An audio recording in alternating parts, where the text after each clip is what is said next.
بسم اللہ الرحمن الرحیم۔ ابو بردہ بن عبداللہ نے بیان کیا، انہوں نے کہا میں نے ابو بردہ بن ابی موسیٰ سے سنا اور ان سے ان کے والد موسیٰ رضی اللہ عنہ نے بیان کیا کہ رسول اللہ صلی اللہ علیہ وسلم نے فرمایا، نیک ساتھی اور برے ساتھی کی مثال کستوری بیچنے والے عطار اور لوہار کی سی ہے۔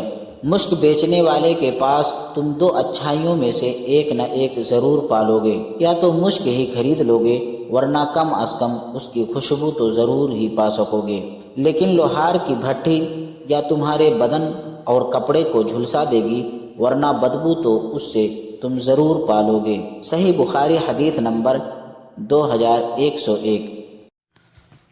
بسم اللہ الرحمن الرحیم۔ عطا بن ابی رباح نے خبر دی، انہیں سفیان بن یعلا نے، ان کو یعلا بن امیہ رضی اللہ عنہ انہوں نے کہا میں نے نبی کریم صلی اللہ علیہ وسلم کے ساتھ جیش عشرہ غزوہ تبوک میں گیا تھا۔ یہ میرے نزدیک میرا سب سے زیادہ قابل اعتماد نیک عمل تھا۔ میرے ساتھ ایک مزدور بھی تھا، وہ ایک شخص سے جھگڑا اور ان میں سے ایک نے دوسرے کے مقابل والے کی انگلی چبا ڈالی۔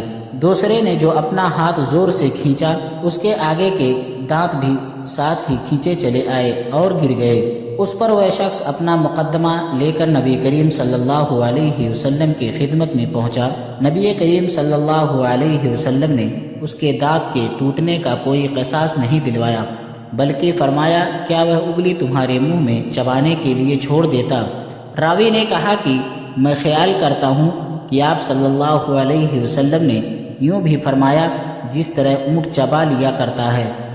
صحیح بخاری حدیث نمبر 2265۔